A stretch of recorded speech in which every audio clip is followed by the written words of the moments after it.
Hello guys, very warmly welcome to all of you. आज हम बात करेंगे हिंदू पॉपुलेशन की जो कि पाकिस्तान के अंदर और बांग्लादेश के अंदर रहती है। हम उसकी सिचुएशन के बारे में बात करेंगे। एक्चुअली में हम बात क्यों कर रहे हैं, रिसेंटली क्या हुआ है कि जो पाकिस्तान के जो प्रेसिडेंट है उन्होंने कहा है कि जो 4% हिंदूज हैं उनको हम टॉलरेट कर रहे हैं, और उसी पे जावेद अख्तर ने कहा है ये जो 10% है वो 10% से जो कम चीजें जो है पसंद करते नहीं है। और ये इन्होंने बोला है प्रेसिडेंट ने, जो पाकिस्तान के जो प्रेसिडेंट है, रबर स्टैम्प प्रेसिडेंट है। एक्चुअली मैं बता दूं इस प्रेसिडेंट की कोई भी हैसियत नहीं है पाकिस्तान के अंदर, क्योंकि ना इसके पास पावर है ना कुछ है, ये कुछ नहीं कर सकता। और जो भी बोलता है ये इसके पीछे सारा का सारा आसिम मुनीर का हाथ होता है, जो एक्चुअल में पाकिस्तान को रूल करते हैं। इसी बात पे आज हम बात करेंगे कि हिंदूज की सिचुएशन जो है क्या पाकिस्तान के अंदर एंड बांग्लादेश के अंदर सिचुएशन क्या है, पॉपुलेशन कितनी डिक्लाइन कर गई और इसके पीछे रीजन क्या है। तो चलिए शुरू करते हैं। देखिए, सबसे पहले जो डेटा इन्होंने दे रखा है, पाकिस्तान के प्रेसिडेंट ने बोला है 4%, वो गलत है। इनके ही हिसाब से जो पाकिस्तान की जो कंट्री है, जिन्होंने डेटा बनाया, जिन्होंने सेंसस के हिसाब से अपना डेटा बता रखा है हिंदूज पॉपुलेशन का, वो अराउंड 2.71% है, और जो कि डिक्लाइन ही कर रही है। आप ये इन वाले डेटा को मत देखिएगा, ये डेटा फेक है और मतलब कि इसमें बहुत धांधलेबाजी है। ये 2.7% भी नहीं होगा, इससे काफी ज्यादा कम होगा। अगर हम वही बात करें जो इनकी जो हिंदू पॉपुलेशन है पाकिस्तान की, वो कहाँ पे सबसे ज्यादा लाई करती है, रहती कहाँ पे है, तो सबसे ज्यादा रहती है ये सिंध वाले एरिया में। एंड यहीं पे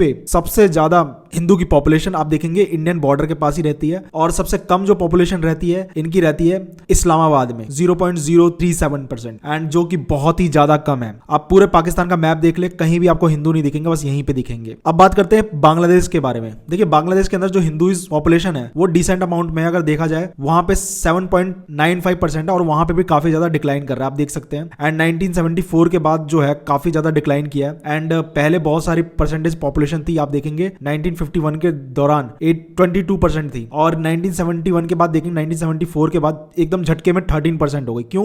क्योंकि जब 1971 का जो वॉर हो रहा था ना बांग्लादेश के अंदर, जो पाकिस्तानियों ने जो ऑपरेशन सर्चलाइट चलाया था, उसके अंदर खूब सारे हिंदुओं को मारा था, रेप भी किया था, एंड बहुत जो हिंदू हैं वहां से भागे थे इंडिया के अंदर। इसके वजह से डायरेक्टली जो है बिल्कुल बहुत बुरी तरीके से पॉपुलेशन जो है वो कम हो गई थी बांग्लादेश के अंदर। आज अब हम बात करते हैं कि जो पॉपुलेशन डिक्लाइन हुआ है पाकिस्तान स्पेसिफिकली, उसके पीछे रीजन क्या है। देखिए, सबसे बड़ा रीजन है कि वहां पे जितने भी हिंदू गर्ल्स होती हैं वहां पे उनका एब्डक्शन होता है, वहां पे उनकी किडनैपिंग होती है। यूजुअली 1000 हिंदू या 1000 के आसपास जो क्रिश्चियन गर्ल्स होती हैं उनका एब्डक्शन होता है और उनको कन्वर्ट कर दिया जाता है इस्लाम में। एंड जिसकी वजह से क्या होता है कि पॉपुलेशन डिक्लाइन करती है एंड कन्वर्जन बहुत बुरी तरीके से होता है। अगर आप देखेंगे 2004 से 2018 के बीच में 7430 रिपोर्टेड केस हुए। ये रिपोर्टेड केस हैं। अगर आप देखेंगे बहुत सारे जो केसेस होते हैं वो रिपोर्ट किए ही नहीं जाते पाकिस्तान के अंदर। ये भी एक बहुत बड़ा रीजन है। दूसरा रीजन ये है कि जो वहां की जो पॉपुलेशन है उनके ऊपर बहुत बुरा प्रोसिक्यूशन होता है। क्यों होता है? क्योंकि जो वहां के जो मुस्लिम है वो जो वहां के हिंदुओं को एकदम गलत ट्रीट करते हैं एंड उनके अगेंस्ट वायलेंस करते हैं, रॉयट्स भी होते हैं, दंगे फसाद हो जाते हैं, और बहुत हिंदू और बहुत सिख को मारा जाता है वहां पे। जिसकी वजह से आपने देखा होगा जब 1947 में जब हमारा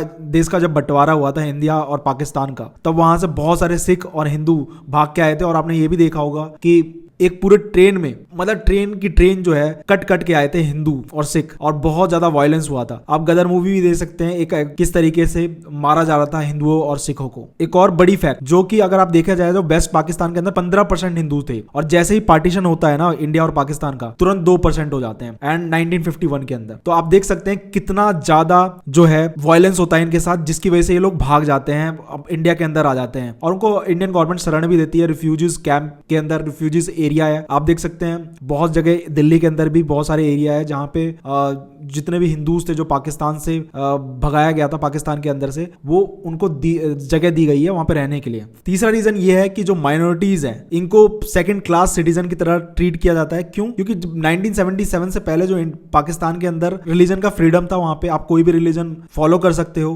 एंड कोई इशू नहीं था। लेकिन इंटरनली वो मतलब कि इस्लामिक लॉ को ही मानते थे। लेकिन 1977 आता है, तब उसके अंदर इस्लामिक लॉ जो होता है वो इंप्लीमेंट कर दिया जाता है। किसके द्वारा? जनरल मोहम्मद जियाउल हक। और ये जो बंदा है ना, ये कू कर देता है, मिलिट्री कू कर देता है, एंड 10 साल तक, लगभग 10 साल के करीब ये प्रेसिडेंट बन के रहता है और पूरे पाकिस्तान को कंट्रोल करके रखता है। एंड यही जो है बंदा इस्लामिक लॉ जो है इंप्लीमेंट करता है पाकिस्तान के अंदर। इस्लामिक लॉ जब इंप्लीमेंट करते हैं तो जो भी कॉन्स्टिट्यूशन पुराना वाला था, जितने भी लॉज हैं वहां के उसके अंदर प्रोविजंस है, वो सारे के सारे इस्लामिक लॉ को कंफर्म करने चाहिए, शरिया को कंफर्म करने चाहिए। इसी के अंदर ब्लास्फेमी आता है और बहुत सारे सिचुएशन आप देखेंगे पाकिस्तान के अंदर ब्लास्फेमी के अंदर नॉन मुस्लिमों को बहुत बुरी सजा दी जाती है। कम से कम अब 2019 की बात है, ये यूएस स्टेट गवर्नमेंट ने बोला था 84 इंडिविजुअल्स थे जिनको सजा मिली थी ब्लास्फेमी चार्जेस के अंदर। ब्लास्फेमी वही होता है कि आप मान लीजिए किसी रिलीजियस आइडेंटिटी है मुस्लिमों की, मतलब जो भी अगर वो पूजा पाठ करते हैं उसके, जैसे मोहम्मद प्रॉफिट है जिनको मानते हैं वो, उनके बारे में आपने मतलब कि गलत बोल दिया या उनका अपमान कर दिया तो ब्लास्फेमी लॉ लग जाता है। अब मान लिया जाएगा कि आपने बहुत गलत काम कर दिया, आपने